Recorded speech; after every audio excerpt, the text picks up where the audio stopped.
And that division was a trucking company. Okay. So trucks, tractors, trailers, the whole shebang. And now, I guess 7 years now, we opened a Toronto office. Okay, wow. Yeah, so we have Toronto office, same size as here, same size buildings, do the same thing, storage, and that's part of the Integrated Freight Networks banner. So, and that's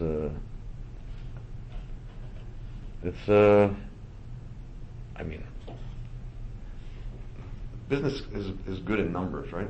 So it's great here in Quebec, but Ontario's got that much more. Yeah. The United States has that much more people, right? I'll always remember I have one of my biggest clients here for the food industry. They're out of Hartsville, South Carolina. Okay. That's where their head office is. And they're the second world leader in their business. They're a billion-dollar corporation. And I met with them, over the years. And the last time I met with him, before COVID, he said to me, Stefan, what stopped you from growing? And in my mind, I'm like, wow, I'm a very successful businessman in Quebec. I get it. In Canada, I have a very successful business, but in the States, it's a how do you say that? Pea in the pot. Yeah. It's nothing, right? Francancel. So it always amazes me, Americans, how they're. Wow. It's bigger the better. Picture. Yeah, it's always big for picture, sure. right? But it's because there's so many people. Yeah. If you sell one thing to half the population, that's a lot of people, right? So it's not the same world. It's not the same business mind either. Yeah. Very corporate, and here it's very personable. Right? Like the biggest transport company in Canada that does coast to coast is Dane Ross or QuickX. Both of them are. But you bring those companies to the United States of America, and they're tiny little companies, right? It's crazy. It's a different world, but it's fun world. And so, just from a timeline perspective, Yep. Integrated Freight would have been 20 years ago, 2003. and then Retail Logistics. Retail logistics. It's a tough one. So let me see. I think retail logistics was the year Bath and Body Works came to Canada. So I think that's in 2008, I believe. Okay. Yeah. And then the Integrated Transport Solutions. 2009. It was a year after. Right. Yeah. Perfect. Wonderful. Yeah. And so, what do you deem have been your most significant achievements as an entrepreneur? Most significant achievements. As an entrepreneur. Got it. Well, I think my biggest achievements are definitely my reputation and the respect I have from all of the companies in Quebec that are in the same business as me. Yeah. That's definitely got to be one of my biggest achievements. But I'm also very proud of the clientele that I have. These are large companies in the United States of America. So it's hard for a Canadian company to get these kinds of customers. So for me to have these customers and to have their trust, and not only their trust, they like me. Like, we have fun together, right? We laugh, we go for dinners and spend weekends together, and it's just like they really like me, and it's nice. I guess I don't know. It's a nice feeling to know that, some people say, "Ooh, like how are you speaking to this guy? He's so important." Right. But important people are the same as everybody. Everybody is people. We're all people, and I think the more the important en parenthèse that people think you are, they don't really understand you, right? And I think entrepreneurs get each other more, because we're just people like everybody else, and we want to have fun too, right? I mean, we want to laugh, we want to have fun, we want to have some drinks, we want to enjoy life. I mean, it's not about hey, I'm better than you.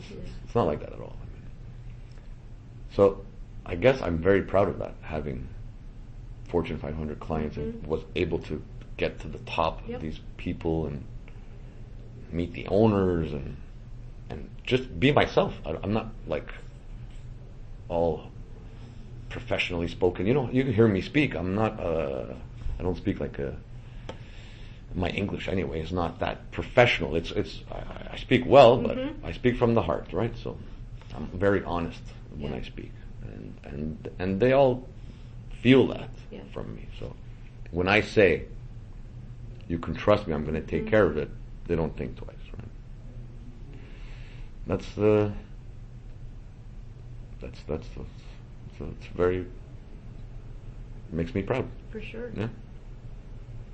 And so what have been your biggest challenges? It's definitely the employees. I mean, it's, for sure. Employees are the hardest thing to deal with. I mean, I think that's when you start learning that being the boss is very hard. Because as much as you want your people to like you, you're still the boss. And if you're too friendly with them, they take advantage of that. So that's where my biggest challenges have been, because I love people. So I have a very hard time not being mean, but being, how can I say? I mean, it's tough not feeling bad for the sob stories they give you, and it's not easy. I think that's been my biggest challenge for sure. Yeah. And so you mentioned, you know, that you'd like to learn how to stress less and maybe separate a bit with the employees. And so what do you see as the future for I've already business? started that process. Okay. Oh yeah, for sure. I mean, Rob's been here for a little over a year now. He's the director of operations. And I've definitely put a lot of responsibility on him. Okay. So he's the middleman now. So, you know, some of them have left. So we've replaced them with new employees who don't know the old way. So that's nice. They automatically go to Rob. Yeah. I think it's a tough part also, because at some point you lose people, good people, because of that. But I have no choice. It's if I want to go in the direction that I want to go, I need that. Yep. So, but people don't understand that sometimes, and they leave. So be it. I mean, I took it badly the first time somebody left. I took it personal. But then I had to learn. I mean, it's hard, because you start on your own. So every step of the way, something adds on. You have to learn from it. You've never done it before, so I'm learning. But it's been a year now, at least, for sure. And we've had a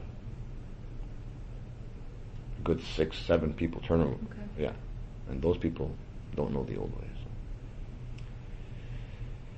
Yeah, and I think things have been getting better for me and my partner. We're finally starting to breathe and enjoy, but now, especially with COVID, you can't find anybody. There's nobody who wants to work. There's no employees out there there's no applications coming in. We just lost one of our greatest employees. It's been with us for almost 10 years. Wow, that's tough. Yeah. And not because she quit, she passed away. Oh my goodness. Yeah, 2 weeks ago. Jeez, I'm so sorry to hear that. Yeah, it was heartbreaking. That hits home, yeah. Wow. One of my true go-to people